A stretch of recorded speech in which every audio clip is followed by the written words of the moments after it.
नमस्कार, welcome to channel Kavya. ये corona pandemic के समय में हम लोग अभी तक जिंदा है और तंदुरुस्त है, इसलिए अपने अपने गॉड को थोड़ा थैंक यू बोल दीजिए। और ये पैंडेमिक सिचुएशन में हम लोग ज़्यादा बाहर नहीं निकल पा रहे हैं, इसलिए फ्लबिया फ्रेश कोशिश कर रहे हैं ज़ूम मीटिंग के द्वारा अपने अपने एसोसिएट को हेल्प करने के लिए, उनके काम को आगे बढ़ाने के लिए। और ये ज़ूम मीटिंग में हम लोग प्लान के बारे में बात करते हैं, हम लोग प्रोडक्ट्स के बारे में बात करते हैं, ब्यूटी ट्रेनिंग के बारे में भी हम लोग बात करते हैं। तो इसी तरह एक ज़ूम मीटिंग कुछ दिन पहले मैं अटेंड किए थे, तो वहाँ पर बहुत सारे प्रश्न हमारे तरफ आए थे, जहाँ पर ज़्यादातर प्रश्न ऐसा था कि मैम हेयर फॉल कैसे कंट्रोल किया जाए और बालों को लंबा कैसे किया जाए। तो मैं इंडिविजुअली सब कोई को जवाब दी थी, लेकिन फिर भी हमारे पास और भी इसी प्रश्न को लेके और भी प्रश्न आ रहे हैं और हमारे ब्यूटिशियन के पास भी यही प्रश्न को रिपीट किया जा रहा है। तो हमने सोचे एक एक करके जवाब ना देते हुए एक ही साथ एक प्रोग्राम ऐसा किया जाए ताकि सबको अपना अपना जवाब मिल जाए। तो यहाँ पर बात अब मैं करने वाली हूँ हेयर फॉल को कैसे कंट्रोल किया जाए और बालों को लंबा कैसे किया जाए। तो जितने भी पुरुष दोस्त हैं वो लोग सोच रहे होंगे बालों को लंबा कैसे किया जाए, मैम इस बारे में बात करेंगे तो आपका कोई यहाँ पर फायदा होने वाला नहीं है, लेकिन ये गलत बात है। मैं ये इस बारे में भी बात करूंगी कि बालों को हेयर फॉल कैसे कंट्रोल किया जाए, और शायद आप लोगों को भी हेयर फॉल का समस्या आ सकता है। तो हमारे साथ जुड़े रहिए और जानकारी लेते रहिए कि अपने अपने हेयर को आप लोग कैसे प्रोटेक्ट कर सकते हैं और उसको किस तरह से अच्छा बना सकते हैं। एक बात मैं बोल देती हूँ, आज का सेशन है only for hair fall control and बालों को लंबा कैसे किया जाए। बालों का दूसरा प्रॉब्लम जैसे कि डैंड्रफ का प्रॉब्लम हो, दो मुहे बालों का प्रॉब्लम हो, असमय सफेद हो जाने का जितना भी प्रॉब्लम्स है वो मैं दूसरे किसी सेशन में बात करूंगी। तो अभी जो मैं कहने वाली हूँ ये है हमारा स्किन और ये है हमारा हेयर। ओके, स्किन यानी कि चमड़ा यानी कि लेदर। हम लोग लेदर के बहुत सारे बैग्स, बेल्ट, जूते देखे हैं। तो और क्या देखे हैं, लेदर्स को हम लोग जितना पॉलिश करते हैं उतना वो चमकाते हैं। तो इसी तरह हम लोग स्किन को जितना भी पॉलिश करेंगे जाहिर है कि वो चमकेगा। लेकिन हमारे बालों के साथ अगर हम लोग कुछ एक्सपेरिमेंट करते हैं तो ये हमें नुकसान ही देते हैं। तो हम लोग कोशिश करेंगे कि बालों के साथ एक्सपेरिमेंट ना करें, और जो जो टिप्स मैं अभी देने वाली हूँ उसको अगर फॉलो करते हैं तो आपका हेयर फॉल का जितना भी प्रॉब्लम है और बालों को लंबा करने का जितना भी प्रोसेस है वो आपको फायदा करेगा। और एक बात, हेयर फॉल का जितना भी प्रॉब्लम है वो 50% हम लोगों को दिखाई देता है कि हेयर फॉल हो रहा है, लेकिन इसका जितना भी कारण है वो बहुत सारे कारण अंदरूनी है, आपके शरीर के भीतर छुपे हुए हैं। ट्यूबवेल आप लोग सबको देखे हैं, हैंडपंप कितना दिखाई देता है, बाहर थोड़ा सा ही दिखाई देता है, लेकिन उसका जितना भी नल है वो मिट्टी के बहुत भीतर तक जाते हैं। इसी तरह हेयर फॉल का जितना भी प्रॉब्लम हम लोगों को दिखाई देता है, लेकिन उसका असल कारण, असल प्रॉब्लम बहुत दूर तक हमारे शरीर के भीतर है।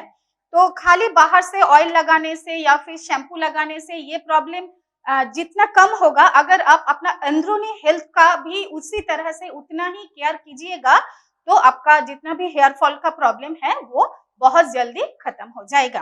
तो पहले मैं बात करूंगी हेयर फॉल क्यों होता है। मैं बहुत सारे कॉजेज बताऊंगी, आप लोग इसके साथ अपने आप को जुड़कर देख लीजिएगा और सोच लीजिएगा कि आपका कौन सा प्रॉब्लम है ताकि आपका हेयर फॉल बहुत ज्यादा हो रहा है। दिन भर में 100 हेयर का गिरना, 100 बालों का गिरना क्वाइट नेचुरल, क्योंकि जितना भी गिरते हैं उतना फिर से आ भी जाते हैं, उग भी जाते हैं। लेकिन प्रॉब्लम वहां से शुरू होता है जहां पर आपका हेयर फॉल ज्यादा हो रहा है लेकिन बदले में हेयर ग्रोथ नहीं हो रहा है। तो कौन कौन सा कारण है? पहला कारण मैं बताऊंगी कि आपके शरीर में हीमोग्लोबिन की कमी होने से हेयर फॉल बहुत बढ़ता है। हीमोग्लोबिन की कमी पुरुष लोगों के भी हो सकता है, महिला को भी हो सकता है। महिला लोगों को क्या होता है, बच्चा पैदा करने के बाद या फिर बहुत सारे और भी कारण हैं जिसके वजह से उनका हीमोग्लोबिन लेवल बहुत नीचे हो जाता है, तो इसके बदले में उनको हेयर फॉल होने लगता है। तो हीमोग्लोबिन का लेवल कम से कम 12-13 रहे, इसी तरह का आप लोग कोशिश कीजिएगा। किस तरह से होगा वो मैं बाद में बता दे रही हूँ। बहुत सारे डिजीज ऐसे हैं, जैसे कि कोई डायबिटिक हुआ, किसी का थायराइड का प्रॉब्लम है, किसी को टाइफाइड का प्रॉब्लम था, इस तरह का जितना भी बड़ी बड़ी बीमारी है, क्रॉनिक डिजीज है, जिनको ये सब डिजीज की प्रॉब्लम रहता है, उनको हेयर फॉल ज्यादा होता है। ये देख सोच के बताइएगा कि आपका कौन सा प्रॉब्लम हो रहा है। उसके बाद अगली कारण क्या है, बहुत सारे मेडिसिन ऐसे हैं जो हम लोग रेगुलर बेसिस में इंटेक करते हैं, जिनका भी साइड इफेक्ट्स की वजह से हमें हेयर फॉल ज्यादा होता है। और क्या क्या कारण है, हमारे खाने में अगर प्रोटीन की कमी, खासकर प्रोटीन की कमी, मिनरल्स की कमी, आयरन की कमी रहता है, तो हमारा हेयर फॉल ज्यादा होता है, क्योंकि हेयर का बहुत सारा पोर्शन हमें प्रोटीन से ही तैयार किया हुआ है। प्रोटीन ठीक ठाक अगर हम लोग लेंगे, इंटेक करेंगे, तो हमारा जो हेयर फॉलिकल है वो स्ट्रेंथन होगा। उसके बाद अगला कारण क्या है, अगला कारण ऐसा है, थोड़ा जेनेटिक। अगर आप लोग देखते हो कि आपका पापा का, आपका अंकल का, दादाजी का, नाना जी का, मामा जी का इस तरह का प्रॉब्लम है गंजेपन का, तो हो सकता है वो आपको भी आ सकता है। एग्जाम्पल ऋतिक रोशन को भी आप ले सकते हो, क्योंकि उनके पिताजी का भी गंजेपन है, उनके अंकल को भी है, तो जाहिर है कि ये जेनेटिकली हो सकता है, लेकिन इसको हम लोग कंट्रोल कर सकते हैं। किस तरह से, ये मैं बाद में बता रही हूँ। और एक कारण है, किसी जगह पे पानी का थोड़ा प्रॉब्लम होता है, पानी में आर्सेनिक का प्रॉब्लम होता है, तो उसी पानी से हम लोग नहाते हैं, पीते हैं, तो इसका भी कारण एक है कि इसके वजह से भी हेयर लंबा नहीं होते हैं, झड़ भी जाते हैं। और कौन कौन सा कारण है, अभी तक जितना भी हम कारण बताए, आप लोग सोच रहे हैं कि किसी का है, किसी का नहीं है, लेकिन अगला जो कारण मैं बताऊंगी, डेफिनेटली ये 90% लोगों को होता है। बहुत सारे लोग अभी क्या होते हैं, बहुत रात तक जागे हुए रहते हैं, मोबाइल घाटते हैं, या फिर लैपटॉप, या फिर कोई भी काम में वो बिजी रहते हैं, लेकिन बहुत रात तक वो जागे हुए रहते हैं। अगर आपको रात को नींद पूरी नहीं होता है, तो डेफिनेटली आपको हेयर फॉल का प्रॉब्लम बहुत बढ़ेगा ही बढ़ेगा, जितना भी आप लोग कोशिश कर लो। अगर आपको रात जागने का आदत है, तो इसको आप थोड़ा कंट्रोल करने का कोशिश कीजिएगा। अगला कॉज क्या है, अगला कॉज ये है एक्सेसिव स्ट्रेस। अगर आप लोग बहुत ज्यादा स्ट्रेस ले लेते हो, अपने ऊपर बहुत ज्यादा चिंता, फिक्र ये सब करने लगते हो, तो इसका कारण से भी आपका हेयर फॉल हो सकता है। और कौन कौन से कारण है, बहुत सारे लोग हैं गीले बालों को ही कंघी करना शुरू करते हैं, तो हमें हेयर फॉल ज्यादा हो सकता है। या फिर और एक कारण है, डैंड्रफ की वजह से भी हेयर फॉल होता है, लेकिन आज मैं डैंड्रफ के लिए बात नहीं करूंगी, वो नेक्स्ट किसी सेशन में बात करूंगी। लेकिन डैंड्रफ भी एक कारण है आपको आपका हेयर फॉल होने के लिए। इसके अलावा मेन कारण जो है वो हर कोई अपने बालों को टेक केयर नहीं करते हो, है ठीक है, छोड़ दिए, तेल लगा लिए, शैम्पू कर लिए, इसमें कौन सी बड़ी बात है। लेकिन अगर आप अपने हेयर को टेक केयर नहीं करोगे, तो वो आपके सर के ऊपर टिकने वाला है ही नहीं। अगर आप उसके ऊपर गुस्सा दिखाओगे, तो बाल भी आपके ऊपर गुस्सा दिखा के आपको छोड़ के चले जाएगा। तो कोशिश कीजिएगा अपने बालों को टेक केयर करने के लिए। और क्या कारण है, यूवी रे। अगर आप धूप में निकलते हो, बहुत ज्यादा धूप है, अगर आप निकल जाते हो, तो धूप के वजह से भी आपका बालों को नुकसान हो सकता है। तो कोशिश कीजिएगा छाता या फिर कैप या फिर स्कार्फ ये सारे यूज करने के लिए। तो ये कुछ कुछ कारण हम बताए हैं हेयर फॉल होने के लिए। तो अभी प्रॉब्लम आ गया है, अभी हमें इस प्रॉब्लम को सॉल्व करनी है, वो भी फ्लाविया का हाथ पकड़ते हुए। तो फ्लाविया में हेयर फॉल कंट्रोल करने के लिए बहुत सारे प्रोडक्ट्स हैं। 3 ऑयल है, जैसे कि aroma queen hair oil, cool touch hair oil, एलोपेस हेयर ऑयल, और एक है हेयर वाइटलाइजर। ये ऑयल नहीं है, ये वाटर बेस है। और कुछ है, जैसे कि जैतून ऑयल है, उसके बारे में मैं बाद में बात कर रही हूँ। और खास प्रोडक्ट है hair fall control shampoo and spa conditioner. उसके साथ मैं और 2 प्रोडक्ट को इंक्लूड करूंगी, एक है तुलसी ड्रॉप और दूसरी है सीएमडी। किस तरह से यूज करेंगे आगे आगे मैं बता दूंगी। तो पहले थोड़ा प्रोडक्ट का परिचिति आप लोगों के साथ करवा देती हूँ। एक है एरोमा क्वीन हेयर ऑयल। बहुत सारे लोग ऐसे हैं, कोई कोकोनट ऑयल लगाना पसंद करते हैं, कोई आंवले का तेल, कोई आमंड ऑयल। तो फ्लाविया फिश क्या किए, ये सारे ऑयल्स जैसे कि नारियल तेल हुआ, कोकोनट ऑयल, आमंड ऑयल, आंवला ऑयल, नीम ऑयल, ट्री ऑयल, इसी तरह का बहुत सारे 6-7 और किस्म का ऑयल मिला के एक ऑयल बनाया है। उसका नाम है एरोमा क्वीन हेयर ऑयल। ये आपको किस तरह से फायदा करते हैं? ये सबसे पहले आपका जो जड़ है, बालों का जो जड़ है, उसको मजबूत करने में सहायता करती है। फॉलिकल्स, हेयर फॉलिकल्स को स्ट्रेंथन करने में मदद करती है, बालों को लंबा होने में मदद करती है, बालों को असमय सफेद होना को प्रोटेक्ट करते हैं। और खास बात एक है, जिनके सर में जुई हो जाता है या फिर लाइज हो जाता है, वो लाइज को या फिर जुए को खत्म करती है। किस तरह से यूज करनी है?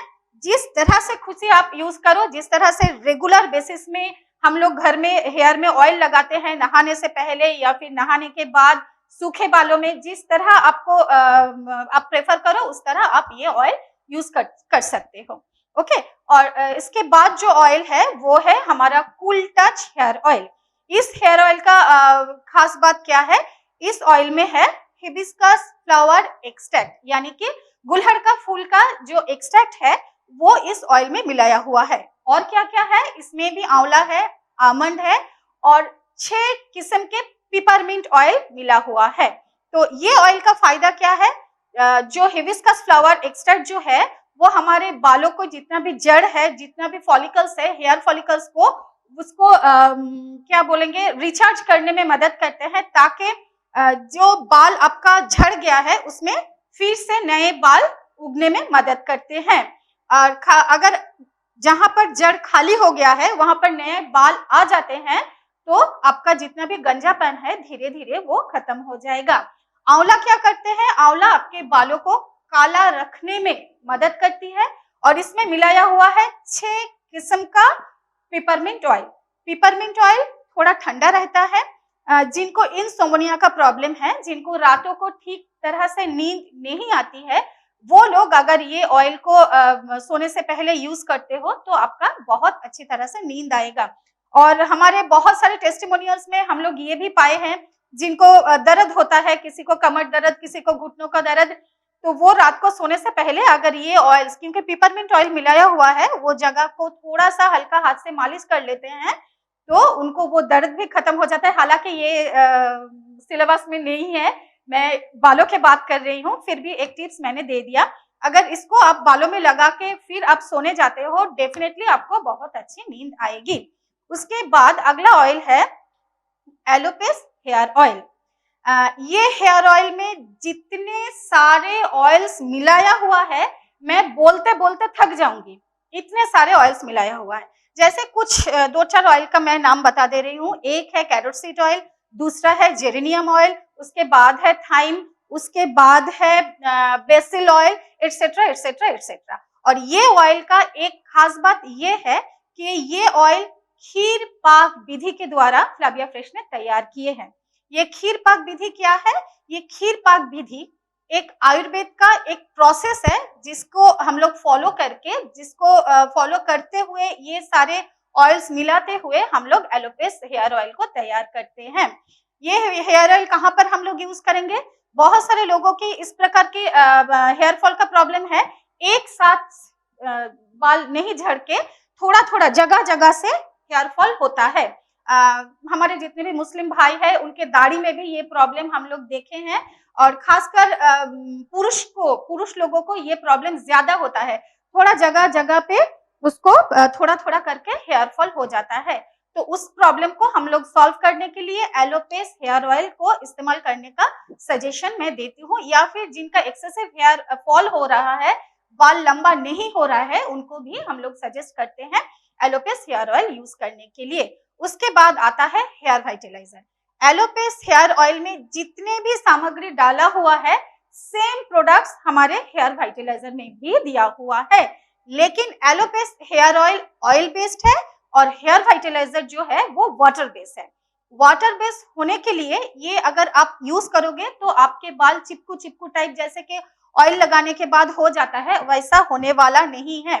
खासकर जिन लोगों को ऑयली डैंड्रफ है उनको मैं तेल लगाने के लिए मना करती हूँ, बारण करती हूँ, तो उसका ऑल्टरनेटिव है हमारा फ्लाविया फ्रेश का हेयर वाइटलाइजर। जिनका बहुत ज्यादा हेयर फॉल हो रहा है वो 1 चम्मच एलोपेस हेयर ऑयल और 1 चम्मच हेयर वाइटलाइजर दोनों एक साथ मिला के भी अपने स्कैल्प के ऊपर यूज कर सकते हो। लेकिन ख्याल रखिएगा वो जिसपे आप मिला रहे हो वो कोई प्लास्टिक, अच्छा प्लास्टिक का बाटी हो, कटोरी हो या फिर कांच का कोई कटोरी हो। टीन, स्टील ये सब थोड़ा अवॉइड करने का कोशिश कीजिएगा। ये सारे प्रोडक्ट अगर आप यूज करोगे, प्रोसेस भी मैं बता दिया कि किस तरह से यूज करनी है, तो आपका हेयर फॉल कंट्रोल हो सकता है। इसके साथ हमें यूज क्या करना है, फ्लाविया फ्रेश की जो हेयर फॉल कंट्रोल शैम्पू है उसे यूज करनी है, और spa conditioner. Hair fall shampoo ऐसे मतलब हमारे पास इस तरह से बहुत प्रश्न आते हैं, क्या मैम हमें रोज शैम्पू करना जरूरी है कि नहीं? तो मैं ऑलवेज कहती हूँ यस, एवरीडे अगर आप शैम्पू करोगे तो आपको नुकसान होने वाला नहीं है, फायदा ही होने वाला है। क्यों? क्योंकि हम लोग बाहर जाते हैं, बाहर से जब हम लोग आते हैं साबुन से नहाते हैं, फेस वॉश करते हैं, साबुन से पूरा शरीर का जितना भी डार्ट है उसको हम बाहर फेंक देते हैं। तो उसी धूल में, उसी मिट्टी में, उसी वायरस के ऊपर से ही हमारे माथा भी गुजरते हैं, यानी कि बाल भी गुजरते हैं। तो डार्ट, डस्ट, पोल्यूशन या फिर बैक्टीरिया, वायरस यहाँ पर रह जाता है, लेकिन आप यहाँ को क्लीन कर लेते हो, यहाँ को क्लीन कर लेते हो। तो जाहिर है अगर आप यहाँ भी क्लीन कर लोगे तो आप पूरी तरह से बैक्टीरिया, वायरस से भी दूर रहोगे और पोल्यूशन से भी दूर रहोगे। और अगर आप हफ्ते में 1 दिन या 2 दिन या 3 दिन अगर शैम्पू करते हो तो जाहिर है आपको 2 टाइम 3 टाइम ज्यादा शैम्पू करना पड़ेगा, और शैम्पू करते हुए जितना भी आप बाल रगड़ोगे उतना ज्यादा आपको हेयर फॉल होगा। अगर आप एवरीडे शैम्पू करते हो तो थोड़ा सा शैम्पू से ही आपका हेयर क्लीन हो जाएगा और ज्यादा रगड़ना भी नहीं पड़ेगा। तो अल्टीमेटली हेयर को हम फॉल होने से कंट्रोल कर सकते हैं। और थोड़ा सा टिप्स मैं दे देती हूँ, आप फ्लाविया फ्रेश का हेयर फॉल कंट्रोल शैम्पू के साथ फ्लाविया फ्रेश का रोज वाटर अगर एक साथ मिला के स्कैल्प के ऊपर यूज करोगे तो उसका रिजल्ट भी और भी ज्यादा आएगा। बहुत सारे लोगों को पसीने की वजह से बाल गीला रहता है तो एक बदबू भी निकलती है, तो इस प्रोसेस अगर हम लोग फॉलो करेंगे तो ये प्रॉब्लम खत्म हो जाएगा। और उसके बाद ये पुरुष लोगों के नहीं, डेफिनेटली लेडी लोगों के लिए जिनके हेयर थोड़ा लंबा है उनको मैं सजेस्ट करूंगी फ्लाविया फ्रेश की स्पा कंडीशनर। स्पा कंडीशनर थोड़ा सा हाथ में लेके उसको इस तरह से रगड़ के ओनली हेयर पोर्शन में हमें लगाना है, स्कैल्प के ऊपर लगाना नहीं है, ओनली हेयर पोर्शन के ऊपर लगाना है। लगाने के बाद 2 से 5 मिनट तक हमारे हेयर के ऊपर उसको स्टे करने देंगे, रख देंगे, उसके बाद नॉर्मल वाटर से हम लोग धो लेंगे। तो ये जो प्रोसेस था ये हमारा हेयर फॉल को कंट्रोल कर सकता है। अब आएंगे जितना भी हमारा फ्लाविया फ्रेश का प्रोडक्ट है ये यूज करने से आपका हेयर फॉल कंट्रोल डेफिनेटली हो जाएगा। लेकिन फिर भी बहुत लोगों का ये प्रॉब्लम है, मैम फिर से हेयर फॉल होना शुरू हो गया। तो अभी मैं कुछ टिप्स ऐसे देने वाली हूँ फ्लाविया फ्रेश के प्रोडक्ट यूज करने के साथ साथ अगर ये सारे टिप्स भी हम लोग फॉलो करेंगे तो आपका हेयर फॉल का जो प्रॉब्लम दोबारा लौट के आता है वो आने वाला नहीं है। सबसे पहले हम लोग क्या करेंगे, सबसे पहले बहुत सारे लोगों को ऐसा आदत है हॉट ऑयल मसाज करना, है ना? तो ये हॉट ऑयल मसाज के चक्कर में हम लोग ऑयल को बहुत ज्यादा हॉट कर देते हैं, फिर हम लोग स्कैल्प में उसको मालिश करते हैं। तो ज्यादा हॉट ऑयल भी आपको स्कैल्प के लिए नुकसानदायक है। और बहुत सारे लोगों को ऑयल को हॉट करने का प्रोसेस भी ठीक तरह से मालूम नहीं होता है। वो लोग एक कटोरी में ऑयल डाल के फिर डायरेक्ट हीट के ऊपर बिठा के ऑयल को गर्म करके फिर मालिश करना शुरू कर देते हैं। लेकिन असल प्रोसेस ये है, आप एक थोड़ा बड़ा कटोरी में पानी लेके पानी को पहले गर्म कर लो, फिर गैस ऑफ करके छोटा कटोरी में ऑयल डाल के फिर वो गर्म पानी में रख के फिर वो ऑयल को गर्म करने के बाद आप माथा में लगाओ, हेयर में लगाओ, तो आपको फायदा ज्यादा होने वाला है। और एक प्रोसेस है, हम लोग को फेवरेट एक वर्ड है चंपी, है ना? बहुत सारे लोगों को ये अच्छा लगता है, लेकिन मैं ये प्रोसेस को अवॉइड करने के लिए बोलती हूँ। क्यों? अगर आप ब्यूटिशियन हो, अगर आपको मालूम है प्रेशर पॉइंट के बारे में, डेफिनेटली आप हेयर को मालिश करो, स्कैल्प को मालिश करो, मसाज करो। क्योंकि अगर मसाज करते हो तो स्कैल्प के ऊपर ऑक्सीजन का जो आवाजाही है वो हमारे हेयर के लिए फायदेमंद है। ब्लड सर्कुलेशन अच्छी तरह से होता है ताकि हमारा हेयर फॉल कंट्रोल हो सके। लेकिन बहुत सारे लोगों को ये जो प्रोसेस है वो मालूम नहीं, वो जैसे तैसे रगड़ रगड़ के बालों में तेल लगा लेते हैं। मैं एक छोटा सा एग्जाम्पल देने वाली हूँ, मिला लीजिएगा। कोई भी पेड़, कोई भी पौधा, अगर उसका जड़ हल्का हो गया, नरम हो गया, उस पौधे को अगर आप बहुत जोर जोर से हिलाओगे तो क्या होगा? वो पौधा समय से पहले वो गिर जाएगा, है कि नहीं? क्योंकि उसका जड़, मिट्टी ऑलरेडी अलग हो गया है, ऑलरेडी वो लूज हो गया है, ऑलरेडी वो हल्का हो गया है, इसी वजह से उसको ज्यादा हम लोग हिलाए हैं तो वो गिर गया। इसी तरह अगर आपका हेयर फॉल हो रहा है तो जाहिर है आपका जो जड़ है, बालों का जो जड़ है वो ऑलरेडी लूज हो गया है। अब लूज हुआ जो जड़ है उसको अगर हम जोर जोर से मालिश करेंगे, मसाज करेंगे, तो जाहिर है अगर कोई बाल आपको 10 दिन टिकने वाला है वो उसी दिन खत्म हो जाएगा। तो हल्का हाथ के, हल्का प्रेशर देके, उसको एकदम हल्का प्रेशर देके आप वो ऑयल स्कैल्प के ऊपर लगाएंगे। और एक प्रोसेस जो हम लोग देखते हैं, पहले हम लोग तेल मल लेते हैं, लगा लेते हैं, फिर हम लोग कंघी करते हैं, तो क्या होता है? ज्यादा बाल झड़ने लगते हैं। तो हमें क्या करना है? पहले हम लोग कंघी कर लेंगे। और कंघी के बारे में एक बात मैं बताऊंगी, छोटा छोटा दांड वाला कंघी नहीं, थोड़ा मोटा जो कंघी होता है उसी को यूज करने का हैबिट कर लीजिए। तो पहले हम लोग कंघी कर लेंगे ताकि ऑलरेडी कंघी के द्वारा आपका स्कैल्प का हेयर जो सर्कुलेट है वो सर्कुलेशन बढ़ जाए। उसके बाद थोड़ा थोड़ा करके स्कैल्प के ऊपर हम लोग ऑयल लगाएंगे। कोशिश कीजिएगा थोड़ा कॉटन के द्वारा ऑयल लगाने के लिए। क्यों? क्योंकि लेडी लोग जो है वो दोनों हाथ में बड़ा बड़ा नाखून रखते हैं, है ना, स्टाइल के लिए, फैशन के लिए, कोई गलत बात नहीं है। अगर उसी नाखून आपके स्कैल्प के ऊपर, बालों के ऊपर लग जाएगा तो बाल झड़ जाते हैं। तो मैं सजेस्ट करती हूँ तेल के ऊपर एक कॉटन डाल के फिर आप स्कैल्प के ऊपर ऑयल लगाए, फिर हल्का हाथ से उसको मालिश करें, मसाज करें, फिर आप कंघी करें। ये जो प्रोसेस है ये माने सही प्रोसेस है आपके बालों को देखभाल करने के लिए। उसके बाद जो है बहुत सारे लोग हैं कि नहा के तुरंत रूम में आए फिर कंघी करना शुरू कर दिए। तो जब हम लोग नहाते हैं, बाल अगर गीले रहते हैं तो उसका जड़ नरम रहता है, और नरम जड़ पहले ही मैं बता चुकी हूँ कि जल्दी गिरने वाली है।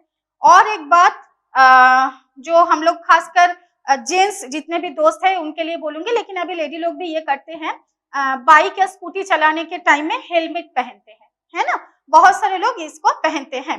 तो घर आके साबुन से, शैम्पू से नहा लिए, अपने आप को साफ सुथरा कर लिए, लेकिन हेलमेट को उसी तरह छोड़ दिए। नेक्स्ट डे फिर उसे हेलमेट को पहन के आप बाहर जाते हो।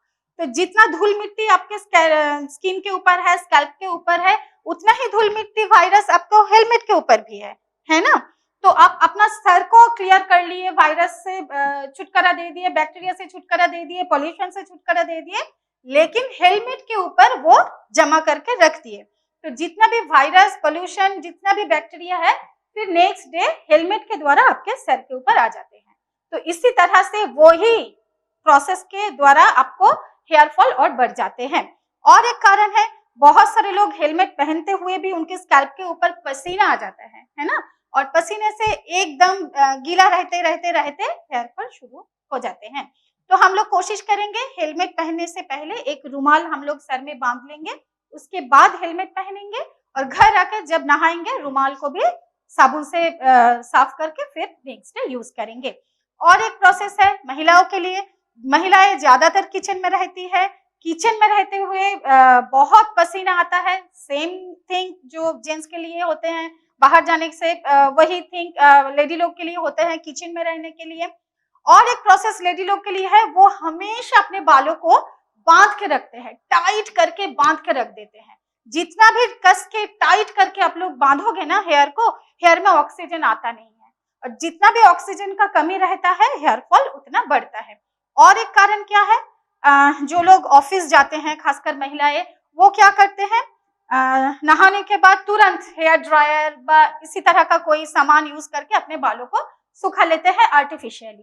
तो कोशिश कीजिएगा जितना भी आर्टिफिशियली थिंग्स है उससे थोड़ा दूर रहने। और क्या प्रॉब्लम है, बहुत सारे लोग केमिकल ट्रीटमेंट करवाते हैं, जैसे कि कोई स्ट्रेटनिंग करवाया, कोई स्मूथिंग करवाया, कोई कलरिंग करवाया। तो इसका भी साइड इफेक्ट के द्वारा हमें हेयर फॉल का प्रॉब्लम बढ़ता है। तो अगर किसी को कलर करना ही है तो फ्लैविया फ्रेश का हेना पाउडर यूज कीजिए। ये आपके बालों से डैंड्रफ को खत्म करता है, जड़ों को मजबूत करता है, क्योंकि उसके साथ 9 हेना के साथ साथ और 9 किस्म के हर्ब्स उसमें मिला हुआ है, और आपका भी जितना ग्रेइंग हेयर है, व्हाइट हेयर है, उसको कवर भी देते हैं, वो भी बिना हार्मफुल केमिकल के बगैर। तो आप कोशिश करो कोई भी केमिकल स्कैल्प के ऊपर यूज ना करते हुए फ्लैविया फ्रेश की हेना पाउडर यूज करें, ताकि आपका बाल हेल्दी रहे। और क्या है, खाने में कोशिश कीजिएगा कुछ ना कुछ जो एक्चुअली मैं कहना चाहती हूँ कि बाहर का खाना कम खा के घर में ही जो बनता है, रोटी सब्जी दाल चावल, वही खाइए, क्योंकि वही आपके शरीर के लिए फायदेमंद रहता है। तो ये सारे प्रोसेस अगर हम लोग फॉलो करेंगे तो हमारा हेयर फॉल को हम लोग कंट्रोल कर सकते हैं। अब पहले हम बताए थे मिनरल की कमी, आयरन की कमी, हीमोग्लोबिन की प्रॉब्लम के लिए भी हेयर फॉल होते हैं, तो अभी मैं इस बारे में थोड़ा बात करूंगी, क्योंकि मैं पहले ही बता चुकी हूँ जो दिखता है वो 50% है और प्रॉब्लम और भी 50% हमारे शरीर के भीतर है। तो शरीर में जितना भी प्रॉब्लम है उनको खत्म करने के लिए मैं उसके साथ साथ हेयर को हेल्दी करने के लिए मैं सजेस्ट करूंगी सबसे पहले व्हीट ग्रास जूस, क्योंकि व्हीट ग्रास जूस हमारे हीमोग्लोबिन लेवल को नॉर्मलाइज करते हैं। उसके बाद मैं सजेस्ट करूंगी मोरिंगो ड्रॉप, क्योंकि उसमें 84 मिनरल्स है, जो जितना भी हमारा शरीर में मिनरल की घटती की वजह से, कमती की वजह से हमारा शरीर को या फिर स्किन को, स्कैल्प को, हेयर को प्रॉब्लम होता है, उसको मिनिमाइज करने में हेल्प करते हैं। इसके अलावा लेडी लोग के लिए है वुमेन शक्ति मैजिक बेरी, जिसमें 16 किस्म के बेरीज मिले हुए हैं। तो 16 बेरी जाके हमारे शरीर को फायदे ही पहुंचाते हैं। उसके साथ साथ है सी बाकथॉर्न। सी बाकथॉर्न के लिए हमें तो कुछ बोलने का ही जरूरत नहीं, क्योंकि प्रधानमंत्री जी मोदी जी ये सी बाकथॉर्न को भी प्रमोट कर चुके हैं, तो मैं सजेस्ट करूंगी सी बाकथॉर्न। इसके साथ है हमारा नोनी, इसके साथ है हमारा एलोवेरा ड्रिंकिंग जेल। तो कोई भी हेल्थ सप्लीमेंट प्रोडक्ट आप लोग इंटेक करो, ताकि आपका हेल्थ अंदरूनी तरफ से वो बहुत हेल्दी रहे। साथ साथ बहुत ज्यादा पानी पीजिएगा। लेडी लोग के लिए कम से कम 3 से 3.5 लीटर और जेंट्स लोग 4 लीटर तक भी आप लोग पी सकते हो। तो अगर आपका अंदरूनी हेल्थ ठीक रहेगा, अगर आपका इंटरनल एवरीथिंग ओके रहेगा, तो जाहिर है आपका ग्लैमर स्किन के ऊपर और बालों के ऊपर ये दिखाई देगा। और ये जितना भी प्रोसेस हमने बताए हैं, अगर आप ये फॉलो करते हो तो डेफिनेटली आपका हेयर फॉल कंट्रोल होगा, और आपको हेयर का जो लंबाई होने का जो इच्छा है वो भी बहुत जल्दी वो बढ़ जाएगा। और एक खास बात जिसको ध्यान में रखना ही है, वो है हाइजीन आपको मेंटेन करना पड़ेगा।